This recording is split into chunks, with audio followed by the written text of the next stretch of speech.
What's up, everybody? My name is Cinema's Favorite Idiot, and let's talk about Nobody 2.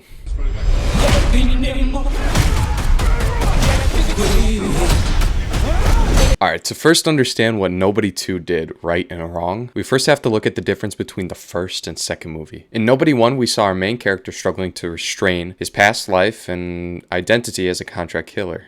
He's essentially trying to de-escalate situations so that he doesn't fall back into his past life. In Nobody 2, we saw Hutch trying to control his killer instinct to achieve a level of normal that he was trying so hard to break away from in the first movie, and that he actually ultimately fails and escalates things. That's the difference between his battle of control between the two movies. When we look at that, I think that was a good, solid, and logical progression for the character, showing how hard it is to break away from the past, especially when you start to play more and more into it. As Hutch is playing more into his killer instinct, actually leads him to become more disconnected from his family in a different way than the first. Essentially being too cool and caught up in who he really is to care about what's going on in his family. The second movie in a lot of ways mirrors the formula of the first movie, which I thought was a double-edged sword in a way, but it was overall kind of a wise move. We open on Hutch living a different rut of a life, one that he actually enjoys, staying late on assignments and missing out on family time. And ultimately, when he realizes the distance he's made between him and his family, he tries to control his instincts and takes the family out for vacation. He's trying to be normal.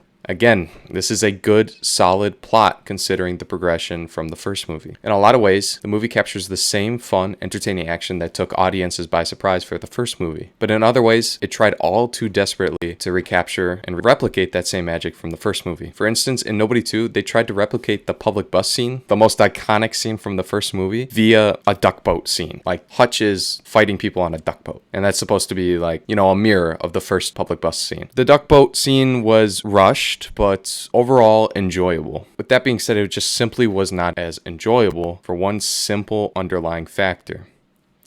We already know who Hutch Mansell is and what he is. In the first movie, we knew nothing about Bob Odenkirk's character except for what we saw in trailers. So when he ultimately fought those Russians on the bus, unleashing that pent-up aggression and suppressed rage, we were left with a feeling of shock and validation and even happiness for him. We were rooting for him to break out.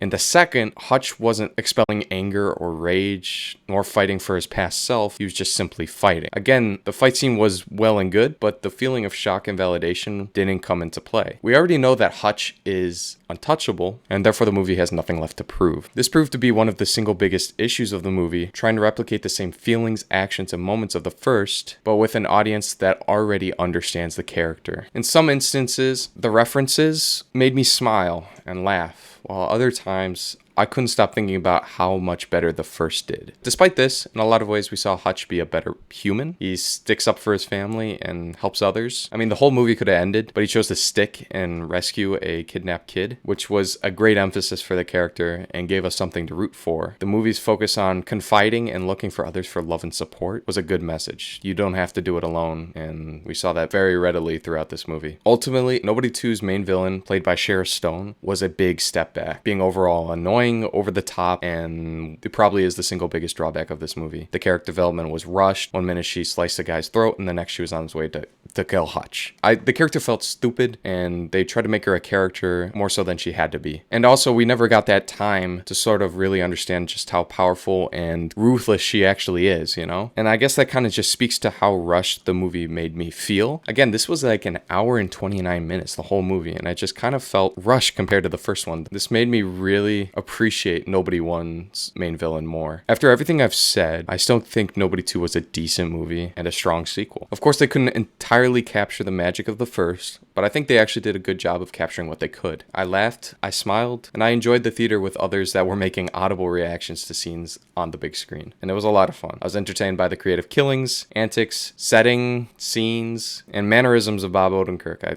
freaking love that guy. The movie and its progression, however, just couldn't let me not compare it to the first.